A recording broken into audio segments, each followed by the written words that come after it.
This channel is part of the History Hit network.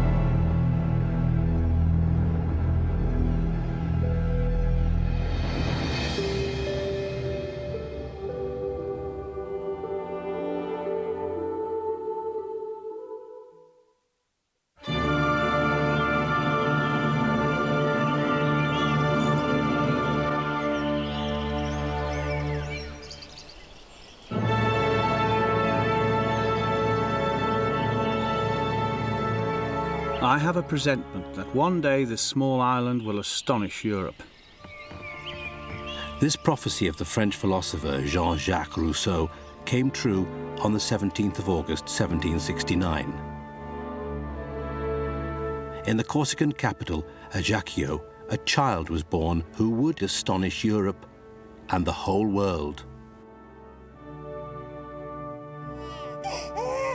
That child was the second son of Carlo and Letizia Bonaparte. They named him Napoleon.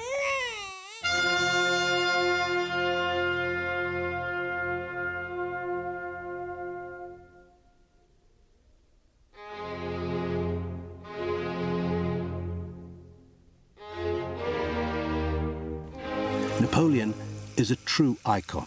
His name, his deeds, his appearance, and even his romantic life have entered the popular consciousness and remained there.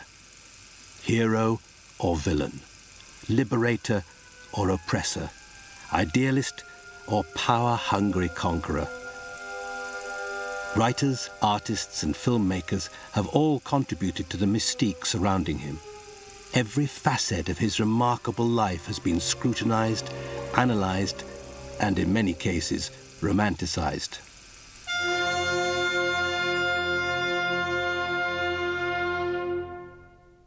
More books have been written about Napoleon than any other human being.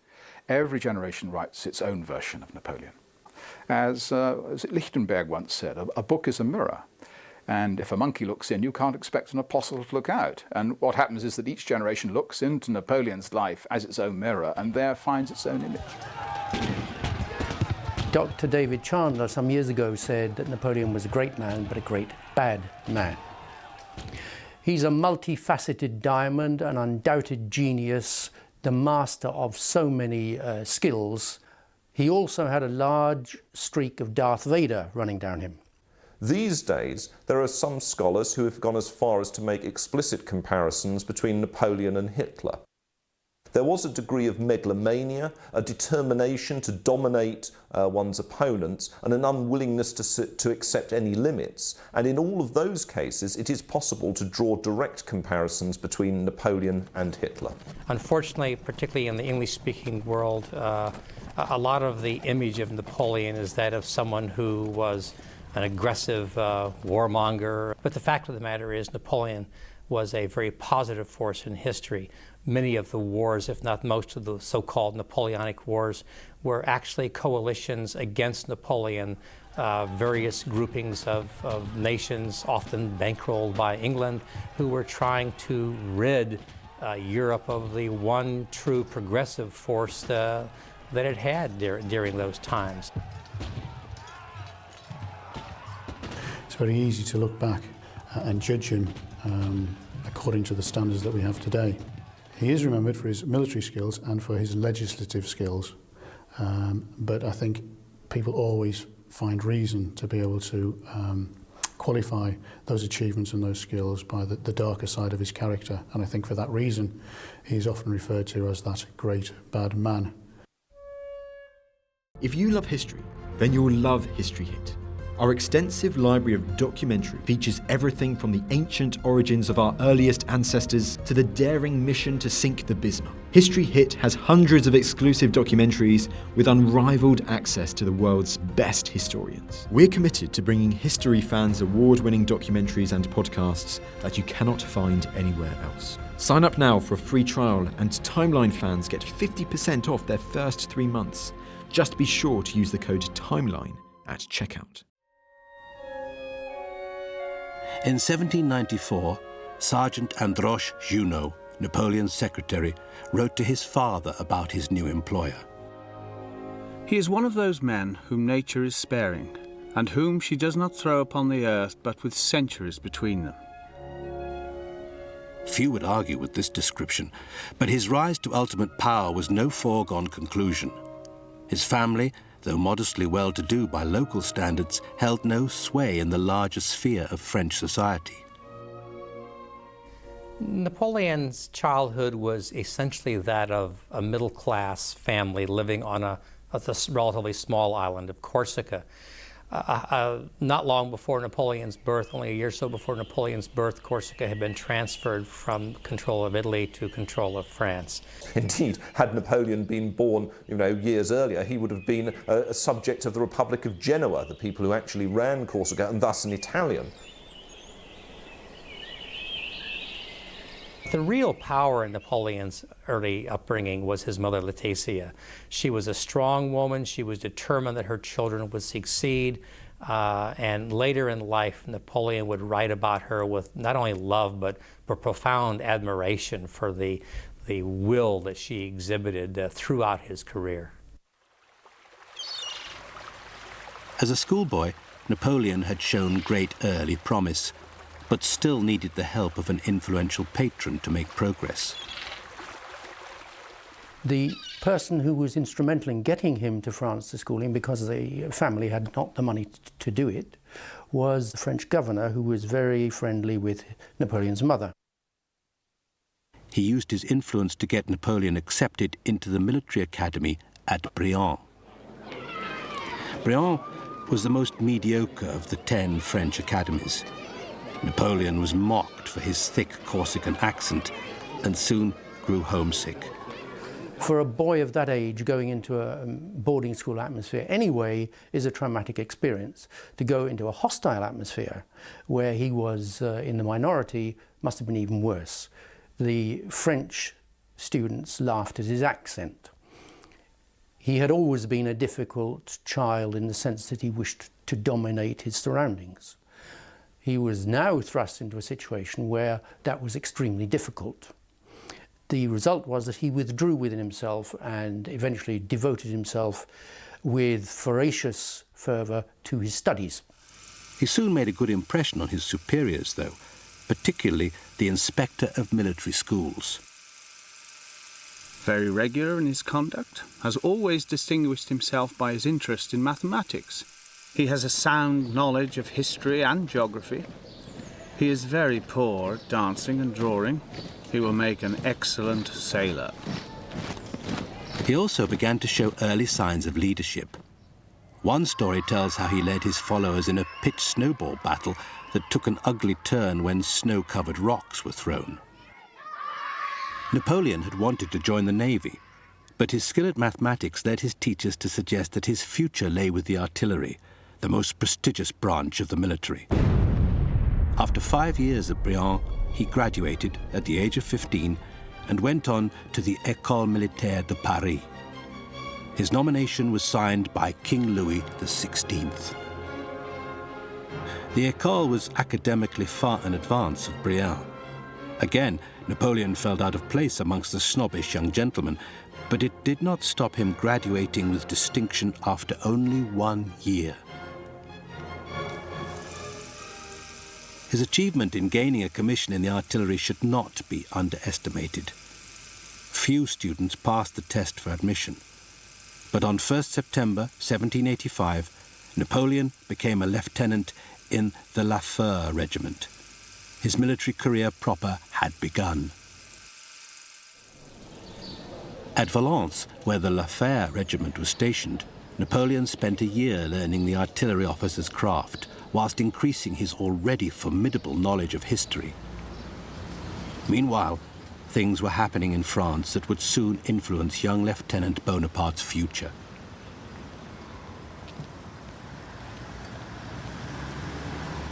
The background of Napoleonic society is in some ways a very static one, in that there is a society in which hierarchy plays an amazing role, by our standards, which is socially very inegalitarian, but also there are signs of change. I mean, it is no accident that people have associated the term Enlightenment with this period, and the notion there is of talent, individual talent, as opposed to lineage, playing a role. People were beginning to pick the scabs that covered the absolute monarchy and to look underneath. For instance, we have Jean-Jacques Rousseau, whose writings greatly influenced political opinion in France at this period. Also, we have Voltaire and others who were similarly irreverent. Since the War of American Independence, in which France dabbled very actively against the British with a corps under the French General Rochambeau, many of the officers and men returning from America had had first-hand experience of a benevolent, progressive republic. The 1780s saw a rise in political turbulence. The first stirrings of the French Revolution could be heard. French society was about to be turned on its head.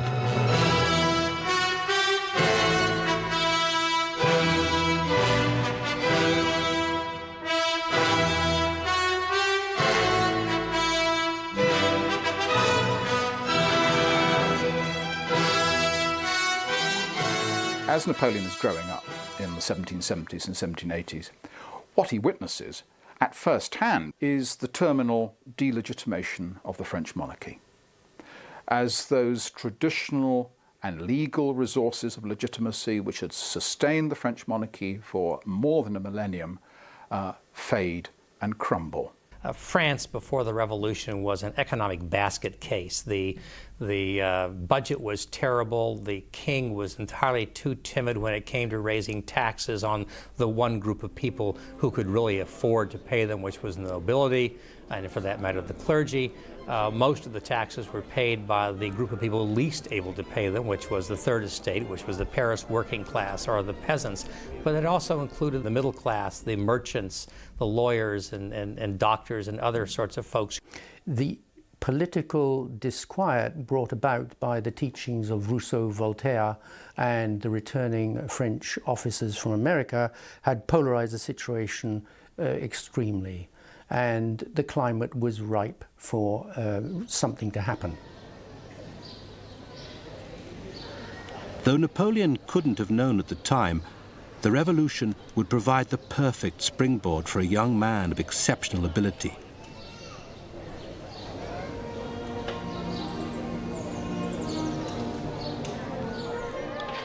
For the next few years, Napoleon divided his time between military service in France and long periods of leave back home in Corsica. He had inherited his father's passionate belief in Corsican nationalism. This now developed into a growing sense of solidarity with the revolutionary factions, whose influence was steadily growing. He took an active interest in Corsican politics and longed for the return of the Corsican resistance leader, Pascal Paoli, a man who drew his strength from such classical authors as Livy and Plutarch.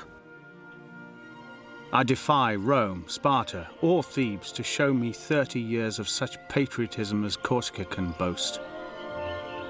And he clearly was deeply impressed by Paoli, and that certainly exercised an influence on him. That's a real influence, yes. I'm quite sure that Napoleon was extremely proud in his early years of his Corsican origin. It was a very proud society, and it still is today, and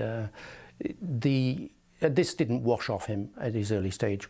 Several times he went back to Corsica, taking enormous leaves of absence from the military. And he fancied himself a leader, a patriotic leader, trying at one time to ally himself with the leader Paoli, and so on. He wrote a history of Corsica. He never forgot those roots. I think initially his Corsican fervour was perhaps encouraged by the way that he was treated whilst he was at military school. He was very much the poor boy. He had the Italian accent, he was socially inferior, and quite often his peers wouldn't let him forget that. That, I think, created the chip on his shoulder, and I think he harboured an ambition, and this may well have affected the way that he grew up later to become local boy making good. It's interesting to note that Napoleon was somebody who was from the outside. He was a Corsican. Interesting parallel there. Stalin from the Republic of Georgia in the Caucasus, Hitler, of course, from Austria. Sort of outsiders who nevertheless try and reinvent themselves as patriotic figures who encapsulate the national drive. In May 1788, Napoleon returned from Corsica and took up a posting at the artillery school at Ajaccio.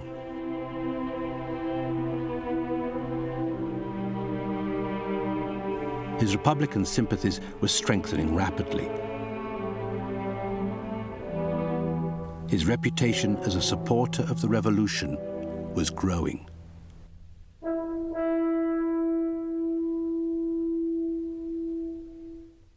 He had heard about what had gone on in America, and he was extremely aware of the fact that should the existing structure crumble, something else might come in its place, whereby other people shot to the surface. And even at this early stage, I think Napoleon was so aware of his capabilities compared to other people that he embraced the revolution, the Jacobins, in order to be on the top of the wave when it rolled forward. Throughout the early part of his career, he showed a talent for impressing influential people. At Ajaccio, he met the second of these. He made a very positive impression on the commandant of the artillery school, the Lieutenant General Baron de Thuy, and he was influential in Napoleon's career in later life. Already, Napoleon could see the advantages of having the big guys on your side. On his way up, Napoleon impressed some quite important patrons. I think there's no doubt that that was due essentially to his talent. There was a talent and a drive there that people recognised. More than one of his teachers wrote, "Watch this person, he will be successful, he will accomplish great things." And they were proven right. Napoleon's talent blossomed under Dutille's benevolent tutelage. His young protégé continued to impress, and in September 1791, Dutille gave Napoleon permission to return home.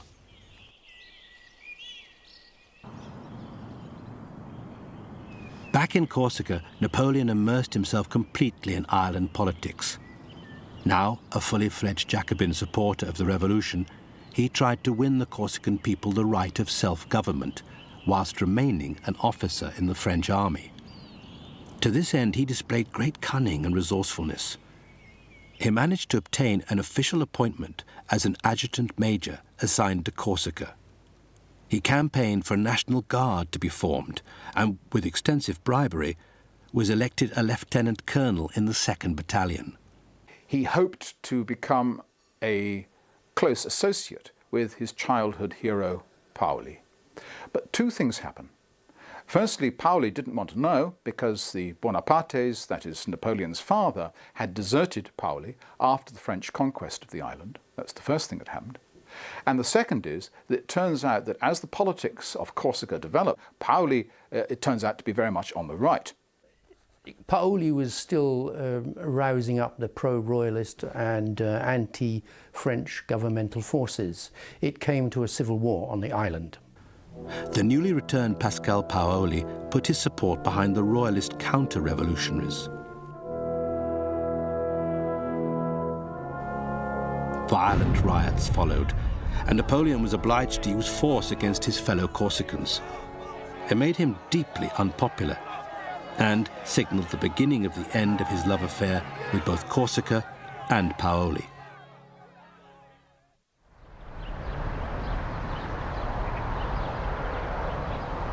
Napoleon returned to France, where he lobbied influential people in the war ministry to ensure he kept his job in the army. He was rewarded for his efforts with promotion to the rank of captain of the 4th Artillery Regiment. Whilst the future Emperor of France was climbing the ladder of influence, King Louis was fast slipping down it. On 20th of June 1792, a mob attacked the Tuileries, abused the king, and forced him to wear the cap of liberty. Napoleon witnessed Louis's humiliation. The experience made him uneasy. The king came out of it well, but an incident like this is unconstitutional and a very dangerous example. Worse was to follow. On 10th of August, the mob returned, sacked the palace, and slaughtered the king's Swiss guard. It was a scene of unspeakable barbarity. Napoleon witnesses this from a room looking out over the Tuileries Palace, and he's horrified at what he sees. He knows very well as a military person that one good volley from the guard would have dispersed the crowd at relatively small loss, and that would have been the end of it. The excesses of the mob horrified Napoleon. As he said afterwards, all the king had to do was mount his horse and it would have been over. And from that point on, Napoleon was extremely distrustful of the power of uncontrolled masses of people. And that fear of the mob will stay with him all the way to the very end. Even when he is leaving on exile, he fears that an angry mob might attack his coach and kill him. At one point, he is in disguise on the way to Elba for fear of an angry mob.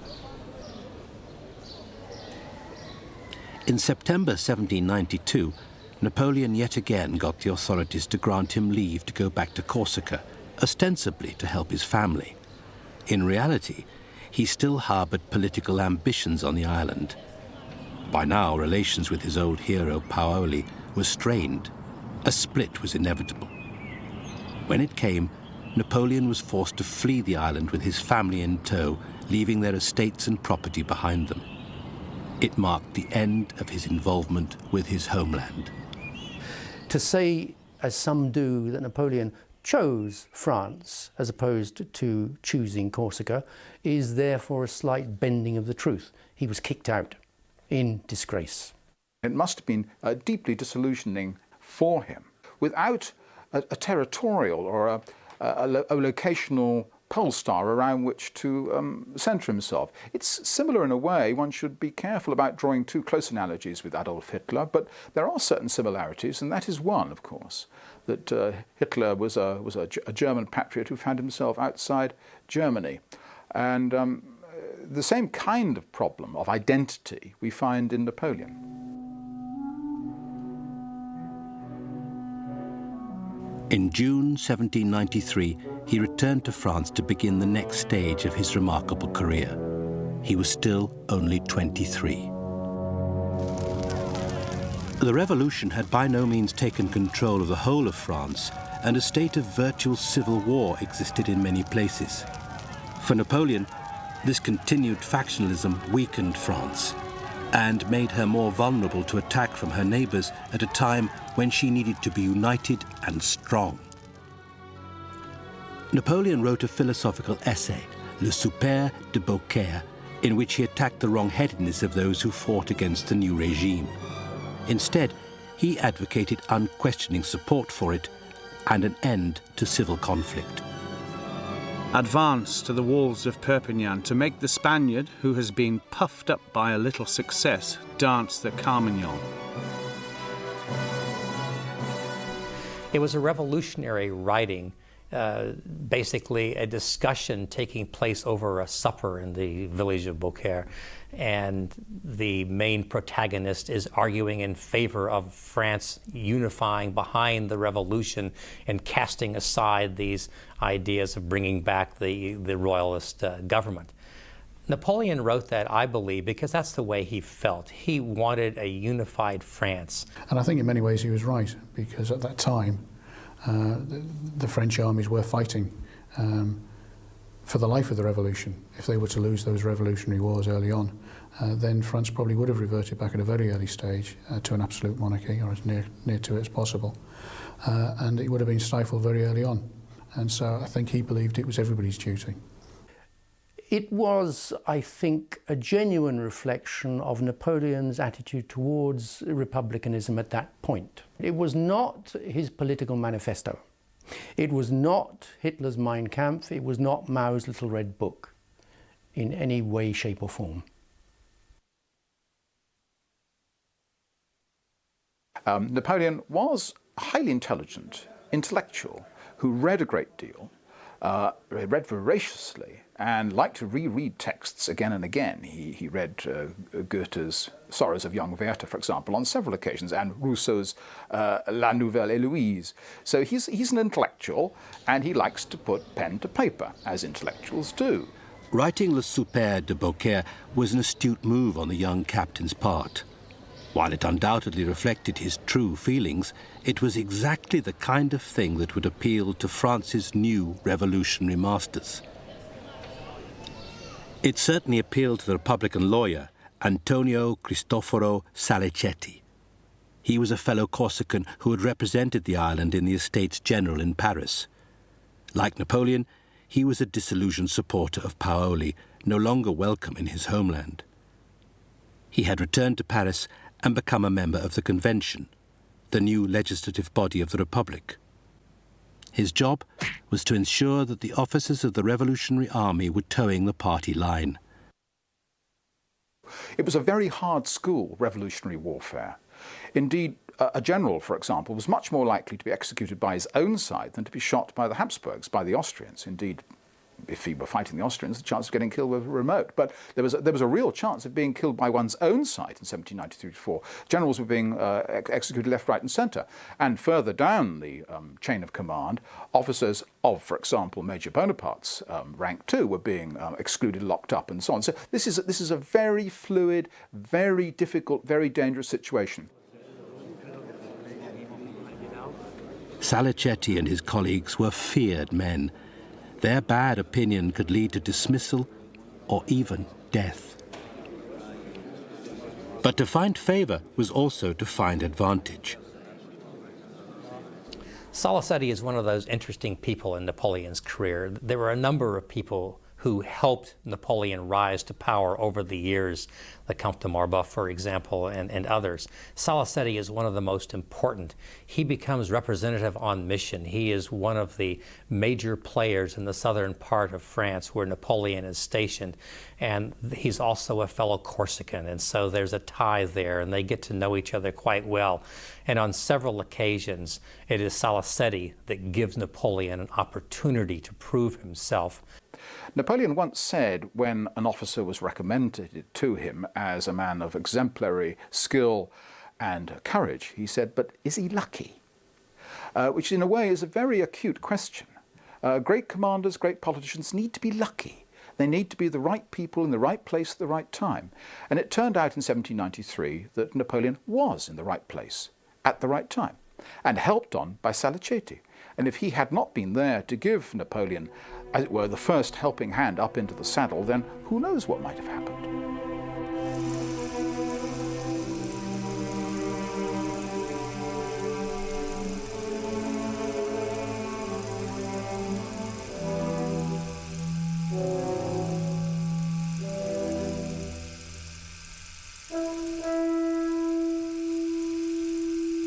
In 1793, the strategically important port of Toulon gave Napoleon the chance to meet opponents of the revolution head-on. A counter-revolution in the town had led to the citizens admitting the British Navy under Admiral Hood. On 27th of August, they proclaimed the boy Louis XVII as king. Put yourself in the position of France. Here's Toulon, one of your major cities, a coastal city on the Mediterranean coast, declaring itself under the protection of your dreaded enemy, England, and allowing British soldiers to come in and occupy the town. Well, you're not going to allow that to happen unchallenged. And so, of course, the French have sent an army down there to oust the British from their position. Had Toulon been held, it would have threatened the French revolutionary position across the entire southern region of France. Napoleon was dispatched to Toulon as part of an ammunition convoy commanded by General Jean-Baptiste Cartaux. On the way, however, he stopped to make some personal calls. Among those he visited was Salicetti. During the siege of Toulon, 1793, Salicetti was one of the representatives en mission, in other words, political commissars, as they had them in the Russian forces later on, who was with the armed forces at the siege to urge them on to do their best. Napoleon happened to trot along and pass Salicetti's window, so to speak. Salicetti knew his capabilities and was very pleased to give him command of the artillery in the siege. Napoleon jumped at the chance. Here was the opportunity to show his true mettle against military commanders who had risen through traditional channels, whom he knew to be mediocre. One of the problems with the Revolutionary Army in those days is that the very best generals tended to be either dead by way of the guillotine or to have left the country. There were still, of course, some very good ones, but there were also some that weren't so good. And those that were down at the Toulon campaign were those that weren't so good. Carteau was just the sort of military man Napoleon was destined to replace. Conservative and unimaginative, he had little of his energetic new artillery commander's flair or expertise. Carteau and his fellow officers had done nothing more than impose a blockade. Napoleon, by now Major Bonaparte, intended something very different. Napoleon, I think, was always an opportunist. I don't think he ever conceived for himself a grand strategy. And I'm not even sure that even at the height of his power did he have a coherent plan of what he was going to do with himself, with Europe, with the world. Opportunities arose, he seized them, milked them for all they were worth, and then moved on to the next one. That was his temperament, that was his personality, that's what he did best.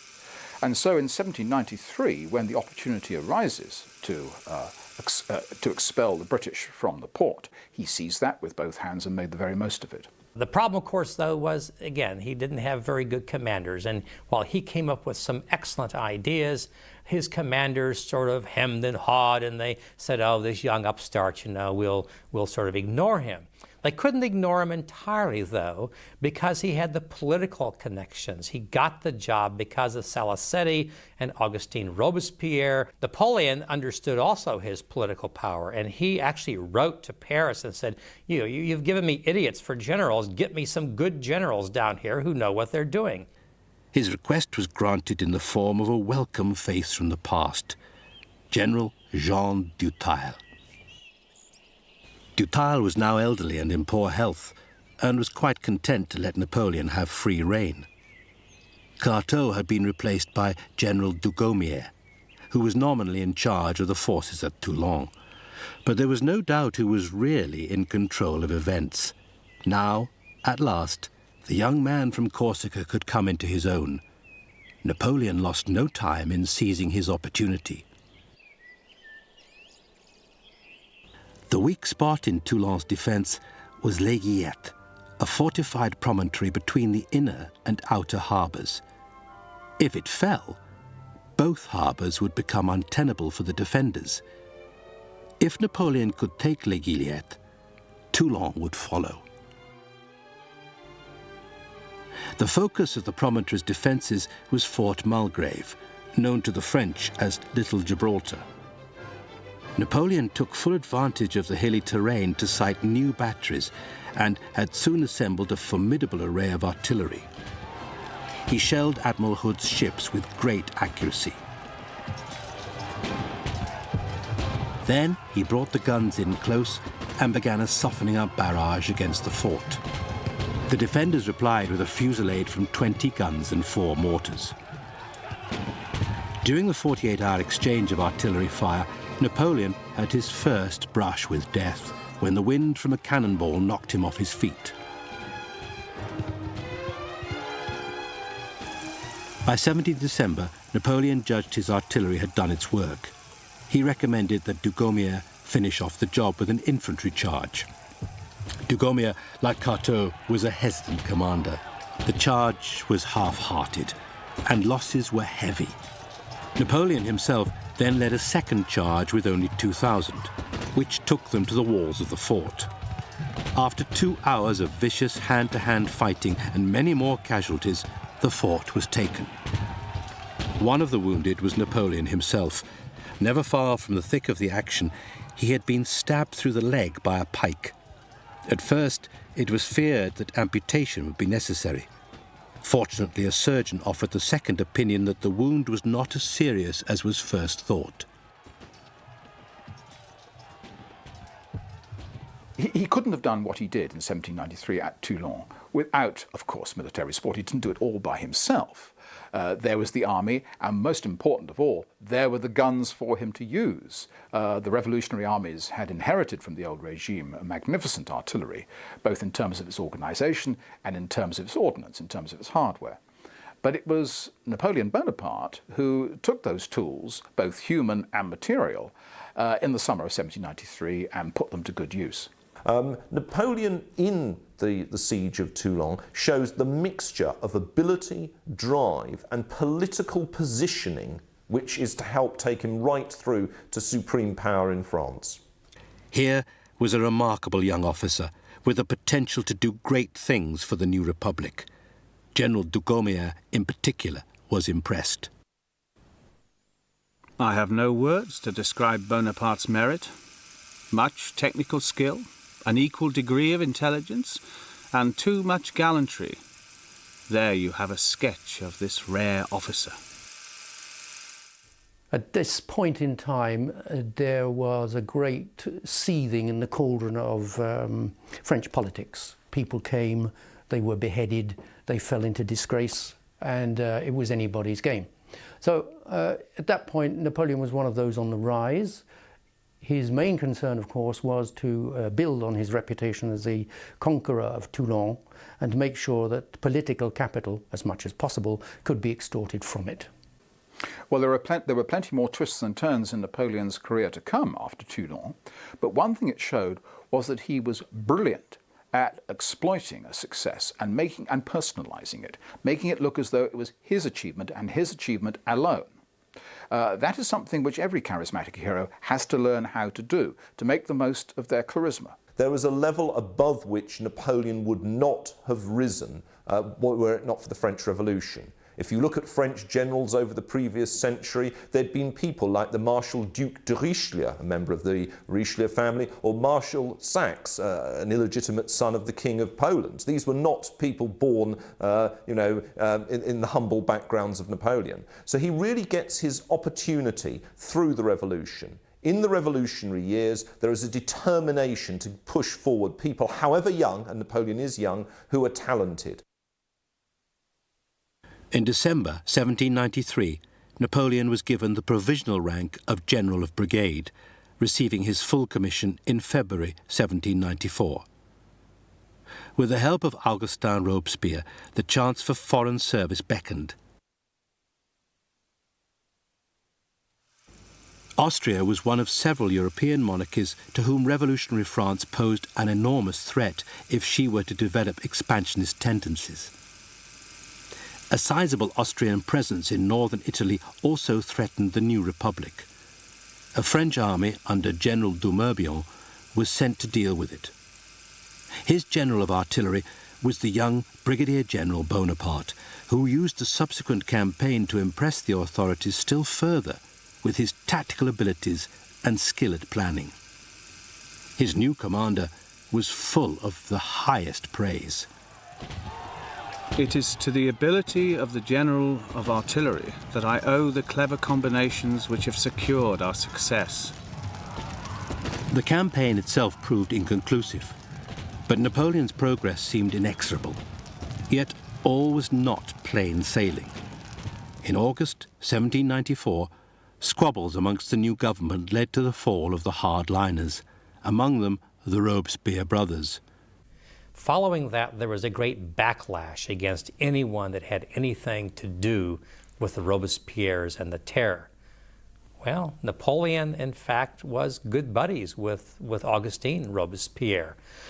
And so he found himself under investigation as a terrorist, as they were called, after the collapse of the Robespierrist regime in the summer of 1794. Indeed, ironically, he finds that it's his old patron Salicetti who is in charge of investigating him. Salicetti thought feared that he might also be caught up in this whirlwind. As a precaution, he used the pretext of Napoleon's supposed misappropriation of funds to arrest him. He defended himself vigorously. He wrote letters to Salicetti and to others, letters to his brothers, saying, how can anyone possibly claim that I am anything but a patriot? If Robespierre, my friend, had turned against France, I personally would have been happy to execute him, and so on. Well, there was nothing to the charges. What Napoleon had been doing was perfectly routine military stuff. And after about a fortnight, he was found innocent and released, maintaining his rank of general. I think Salicetti's interest lay with Salicetti first and the revolution second, in the same way as Bonaparte did, in the same way as many of the other characters that featured in the revolution were there. I don't think there was any great friendship between Salicetti. If it suited him to have Bonaparte as an ally, he had him as an ally. If it suited him to have him thrown in jail, he had him thrown in jail. And if it suited him to have him released afterwards, so he had him released afterwards. Had he been in Paris, this is one of those interesting little turning points in history. Had Napoleon been assigned to Paris somehow, or been brought to Paris somehow, there's a good chance, I believe, he would have gone to the guillotine, because they were sending people to the guillotine just about like they had been during the Terror. For the first time in his career, the rising star was under a cloud, and an unsettled period followed. He found himself in debt and forced to accept the financial help of friends. He became depressed. If this continues, I shall end by not stepping aside when a carriage rushes past. He also fell foul of the Minister of War, Francois Aubry. Although Napoleon had been cleared of treason, Aubry still distrusted him. He crossed Napoleon off the list of artillery officers and transferred him to an infantry regiment. Not happy about this, and quite understandably so, he immediately rode into Paris to see the military secretary, as we would call him today, who dealt with the postings. And he looked at Napoleon and said, you are too young. You should make way for your elders and betters who have deserved the rank. And Napoleon would say, listen, nothing ages a man faster than the battlefield. You're talking to the hero of Toulon. You're talking to someone who was a soldier. Do not hold my youth against me. Put me into the field where I belong. Fortunately, Aubry was soon replaced by the Comte de Pontécoulon. Napoleon went to see him and outlined a plan to get rid of the Austrians from Italy. The minister was cautious. General, your ideas are brilliant and bold, but they need to be examined calmly. Take time and draw me up a report. Within half an hour, Napoleon had completed it. He was appointed a general staff position at the Bureau Typographique. It was hardly the chosen area of an artillery officer, but it gave Napoleon access to the cream of Parisian society, including the influential salon presided over by his old associate, Paul Barras. More importantly for Napoleon, he was in the right place at the right time. He found himself in Paris at a time when there was a major royalist resurgence which expressed itself at the ballot box. And the powers that were in Paris were greatly alarmed by this royalist threat. And it was to Napoleon, who happened to be there, that they turned. Well, the leaders of the convention, including Barras, understood that they needed someone who could defend them. They were not really truly capable of doing it. Barras was made the commander of the defense forces, but he was not a good general, and he knew it. Napoleon, he knew, not only had the military ability to act quickly and decisively, but he also would be willing, if necessary, to fire on French citizens to protect the government. Now, Napoleon understood that this was the conundrum he faced. On the one hand, he was being asked to defend, to save the government of France. On the other hand, to do that, he was going to have to kill French citizens. And he understood that this was a problem and that this could go against him. But here he decided to protect the government directly was to his advantage and to the advantage of France. And so he sent his young captain Murat off to grab the cannon that were located nearby. These cannon Napoleon posted very carefully so that when the mob appeared in front of the government buildings, he just blasted them away with his famous whiff of grape shot. This whiff of grape shot took over 200 lives. The aversion he had acquired to mob action when he had seen the king humiliated steeled his reserve, and he was a no-nonsense man. He just stamped all over them. He had to kill French citizens, but he was the hero of the day. The French government owed him their very survival, and they would reward him quite nicely in the long term. Barras realized what a hero Napoleon now was, and how potentially dangerous. Promote this man, or he will promote himself without you.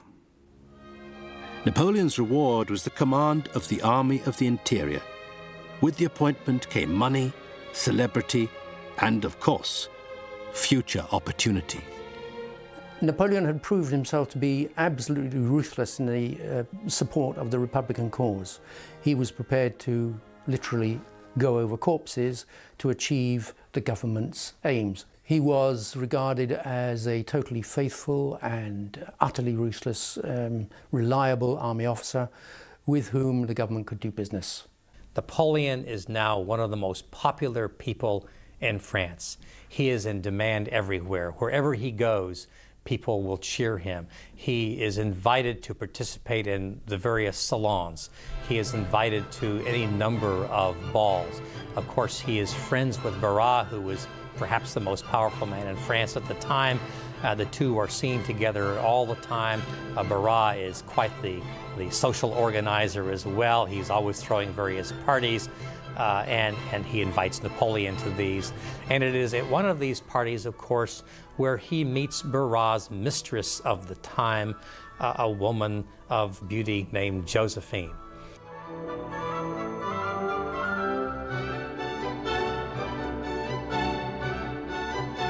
Napoleon had truly arrived. He was still only 26. He had packed more into his youthful career than most of his contemporaries would achieve in a lifetime. For anyone else, it would have been a remarkable achievement. For a young man of obscure origins and few social advantages, it was little short of astounding. He wrote to his brother Joseph, confiding his happiness and his hopes for the future. People are very satisfied with the new constitution, which promises happiness, tranquility, and a long future for France. But his early promise and rapid rise were to prove only a prelude. The world didn't yet know what an extraordinary force would soon be unleashed upon it. It wouldn't have long to wait.